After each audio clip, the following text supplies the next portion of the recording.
Welcome to Moving the Metal, the premier legally focused podcast for the auto finance industry. I'm Brooke Conkle, a partner in Troutman Pepper Locke's Consumer Financial Services Practice Group. And I'm Chris Capurso, an associate in Troutman Pepper Locke's Consumer Financial Services Practice Group.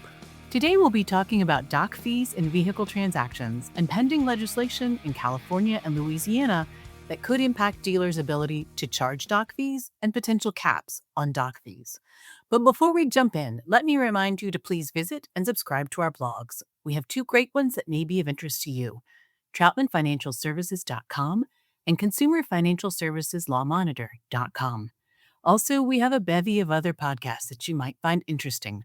The Consumer Finance Podcast, which, as you might guess, is all things consumer finance related. The Crypto Exchange, devoted to trends, challenges, and legal issues in Bitcoin, blockchain, fintech, and regtech. FCRA Focus, a podcast dedicated to all things credit reporting.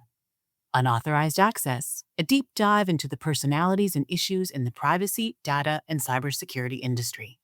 And finally, Payment Pros, a great podcast focused exclusively on the payments industry. All of these insightful shows are available on your favorite podcast platform, so check them out. And speaking of those platforms, if you like what you hear, leave us a review and let us know how we're doing. We'd love to hear from you. Alternatively, please feel free to reach out to us directly. Our contact information can easily be found on the firm's website, troutman.com. If you enjoy reading our blogs and listening to our podcasts, please also check out our financial services mobile app. To download, simply go to your iOS or Android app store and search for Troutman Pepper Locke. Not only does our app have all of our blog content and podcast episodes in one handy place, it also has a listing of the firm's financially focused attorneys. Check it out and see what you think. For today, as I mentioned, we'll be discussing the ever-controversial doc fees. And Chris, I'll set it off by setting the stage and answering the age-old question, what is a doc fee? And of course, a doc fee is essentially the fees that dealers can assess for preparing the documents associated with a vehicle sale. So really, there are two questions that spring up with regard to doc fees. One, are they necessary? And two, how are they disclosed? For the first question, necessary may be sort of a loaded term here, but a transaction costs money and the paper costs money. Recording information with a state or a commonwealth takes time, and doc fees can be a method to recapture some of that time and effort that the dealer has to expend essentially to finalize the sale, to get it going. There does tend to be a tipping point, though.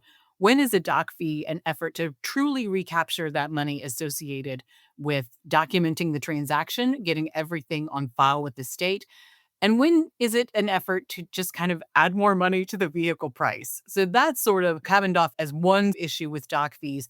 And then the second issue, how are they disclosed? And Chris, we know that consumers are extremely sensitive to price. So a doc fee can range in some states anywhere from $0 up to potentially $1,000. And so if consumers are sensitive to the point of, $25 and $50 in a vehicle price making a difference with where a consumer purchases a vehicle, that doc fee really makes a difference, frankly. And for those dealers who feel like they are being conscientious and upfront with doc fee disclosures, they may feel a little bit like they're being penalized. There are consumers who are choosing to go to other dealers because those doc fees aren't necessarily disclosed and they're not being put into the vehicle price. The consumer doesn't know until we're at the point of sale, we're finalizing the sale. Oh, here's this doc fee that's a substantial amount of money. For a lot of consumers, the doc fee could be essentially tantamount to one monthly payment on the vehicle. All of that is going for a doc fee. And this is frankly one of the concerns that the FTC had with the CARS rule. How are doc fees being disclosed? Do consumers know that they're going to be part of the vehicle transaction? And do the consumers have that full and fair knowledge before finalizing a transaction that they could be assessed this fee?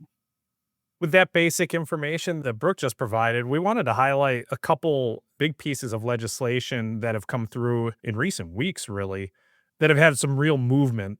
And the first one, which a lot of folks are talking about, is California and Senate Bill 791. To kind of set the stage, California law already provides specific authority for doc fees, specifically a fee for, and I'm using quote fingers that nobody's going to see, and it's kind of sad, The preparation and processing of documents, disclosures, and titling, registration, and information security obligations imposed by state and federal law. Now, under the current law, there are two different levels, so to speak, of fee that you can charge. It's either $85 if there is a contractual agreement with a quote private industry partner, which is a vendor that has a contract with the state to provide these types of services, or a max of $70 if there is not a contractual agreement with a private industry partner. So those two amounts are on the very low end of specifically outlined doc fees nationwide. But now there's a proposed alternative. The law would still keep, and this is one of my favorite things in statutory construction, when they keep the prior law, but then they say, in lieu of everything that's written above, you can do this. Now there's this proposed alternative where you can charge a different level of doc fee if both of the following conditions are met. First, that the document processing charge does not exceed 1% of the quote total price of the vehicle, which we'll discuss in a little bit. And two, the document processing charge does not exceed $500. So huge difference from max 85 if you have that contract with a private industry partner. Now, for the purposes of determining this fee, the total price of the vehicle means the price of the vehicle before the addition of government charges and any additional accessories and services ordered by the purchaser or lessee. Notably, this new max fee structure does not apply to the sale of vehicles to the state. So the state still gets this nice low doc fee amount. And in the Senate, the bill had quite a bit of bipartisan support. It was actually authored by a Democrat, and there was only one vote against it in the Senate. And the bill's author, Democrat Dave Cortez, noted that the max may have to be lowered in the assembly to avoid a veto from Governor Newsom, who's in the midst of all sorts of other things he's dealing with. But when he eventually turns his attention to this, there's a thought he could veto this. Senator Cortez is working with the Dealers Association in California to try to lower that maximum a little bit to make it a little bit more palatable to Governor Newsom. But notably, in interviews, Senator Cortez has noted that the bill was necessary because the max fee in California was not keeping up with the rising costs for dealers and business in general. It was such a low static amount that didn't move. And that's a good segue to Louisiana, because Louisiana's bill took a different approach to that exact same problem. And this is an approach that states such as Pennsylvania have already adopted. This is HB House Bill 476, and that would make the current maximum fee in the statutory authority of $425 a base fee that would be adjusted annually based on the lesser of the following: the year-over-year percentage change in the Urban Consumer Price Index, or a 3% growth rate from the prior year's fee, so the lesser of those two. And if the year-over-year change in the urban CPI is negative, the fee would remain the same. So they've proposed putting in a mechanism where the fee can rise based on, how the CPI is doing. And they've also put in, which I think is interesting, just a base rate if the CPI varies beyond what they would expect. And the fee adjustment would begin on January 1st, 2026. And as of recording, this bill has made it out of the legislature and it is sitting on the governor's desk waiting for signature. So that one's a little bit further along than California, but a similar type of change. Worries about the fee being too static, being just written into the statute, and there needing to be change based on rising costs for businesses. And I know specifically in California's instance, some of the talk has been, you don't want to make costs higher for consumers, and Brooke noted that earlier. But there are also rising costs for businesses. All of these types of services are going up in price. Prices for everything are going up.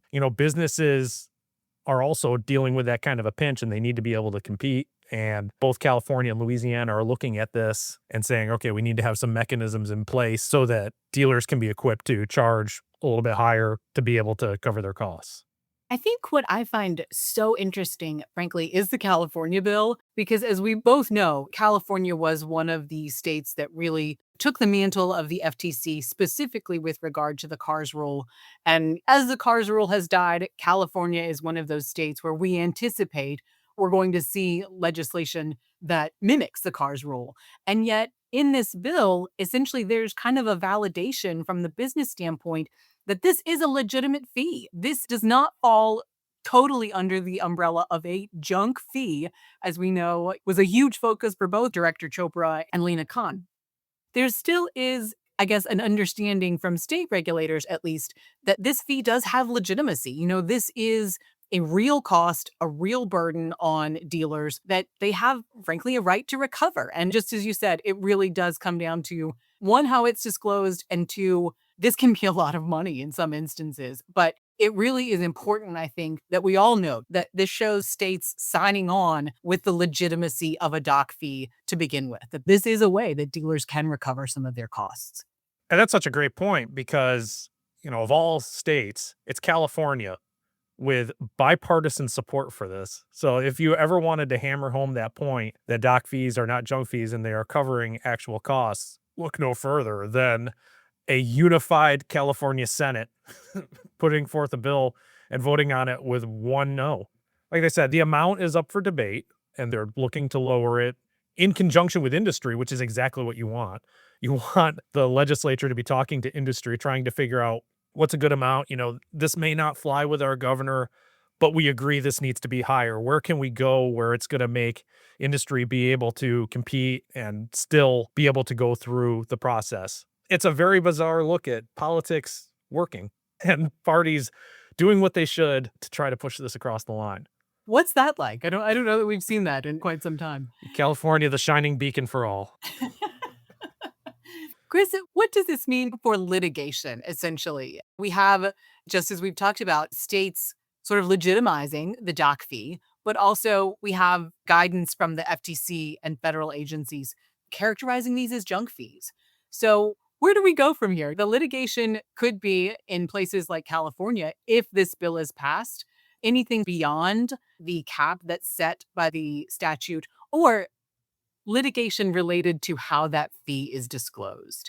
Just as the FTC said, packing it into the deal there at the very end without giving consumers a clear and conspicuous disclosure that this is a fee that is associated with the deal that the consumer cannot avoid. This is not an add on. This is not a fee that is being driven by consumer choice and adding something onto, whether it's a product, whether it's a service, adding that on to the full price of the vehicle. This is a fee that's going to happen regardless of whether or not the consumer adds any additional services to the deal. It's really how it's disclosed. Does the consumer know upfront that this is the fee, this is the amount, and this is what the fee is for? This is where the fee is adding value essentially to the transaction. That is where I see litigation going forward. And if we've said it once, we've said it a million times. The FTC, when they proposed the CARS rule, they proposed that dock fees would be included in sort of the all-in offering price. Chris, when you talked about the definitions earlier, talking about the vehicle price, I was thinking, oh, wow, this sounds so much like the offering price that the FTC included in the CARS rule. Let's not forget, the FTC's position was that the CARS rule is already law. It's already the state of UDAP law. So if a dock fee is not properly disclosed, then that could potentially be seen as a UDAP violation. So if I'm looking to defend against litigation risks for dealers and for auto finance companies, that really is what I'm going to focus on. How is that dock fee disclosed to consumers? Yeah, and on top of litigation risk, there are a lot of compliance challenges with doc fees that I'm sure everybody listening to this is aware of. But one of the big ones is the fact that these things differ from state to state. I mean, we've already talked about California and Louisiana having different mechanisms for how to deal with this, but there can be differences in the amounts. As noted, California is currently below 100. Some states have permitted fees in the several hundreds of dollars, and some states don't even have caps. So you're looking at a 50 state patchwork of amounts where you likely need a matrix to be able to figure all this out. There could be disclosures associated with the dock fees. Those disclosures could be required in the RICs. They could be signage in the dealership. You might need them in the advertisements, either A, statutorily required, like, hey, this price doesn't include a dock fee, or to Brooke's point, just to avoid UDAP risk, just having a disclosure that clarifies everything that the consumer is seeing. And finally, the applicability of dock fees could vary depending on the type of collateral. I mean, most, if not all, of these statutes will apply to a traditional motor vehicle, what we think of when we're driving to work or driving anywhere, the typical passenger vehicle. But some questions of applicability could arise with other types of collateral, such as boats or ATVs, trailers, RVs, things like that. Some state laws are very specific about what a motor vehicle is and that the dock fee applies to a motor vehicle. Some other states aren't. And it's a question, does the dock fee cap here or the dock fee disclosure apply if I'm selling a boat or anything like that? So these are all considerations that are very important from a state to state level. And with that comes the important compliance challenge that I feel like we harp on quite a bit for finance companies, specifically dealer oversight, because Brooke mentioned litigation. The holder rule is a thing. And if a dealer is charging something well in excess of what the fee amount is, or not disclosing, or, any of those types of issues that are running afoul of the law as it's currently written, holder rule risk exists for the finance company. And there should be some level of oversight to ensure that these state specific requirements are being followed so that that risk doesn't flow back up. But again, it's tough because it's a state by state grind. It's a state by state patchwork. And this is one of those areas in auto finance that is particularly difficult from state to state because it can just be so wildly different. When you have one state like Pennsylvania and probably soon to be Louisiana, where it changes yearly, to other states where it's static and low, like California currently is, you've got to have some visibility on every state where you're doing business, on the law there and the requirements. And with that, we'll wrap it up for today's podcast. Thank you to our audience for tuning in. Don't forget to check out our blogs where you can subscribe to the entire blog or just the specific content you find most helpful. That's the Consumer Financial Services Lawmonitor.com and the TroutmanFinancialServices.com blogs. And while you're at it, why don't you head on over to Troutman.com and sign up for our Consumer Financial Services mailing list so that you can stay abreast of current issues with our insightful alerts and advisories and receive invitations to our Industry Insider webinars. And of course, please mark your calendars for this podcast, Moving the Metal, which we will be releasing every 2 weeks in 2025. That will be generally on the second and fourth Tuesdays of each month, except for the last one, which dropped on a Wednesday. Surprise for everybody. And as always, if you have any questions or if we can help in any way, please reach out to us. Until next time.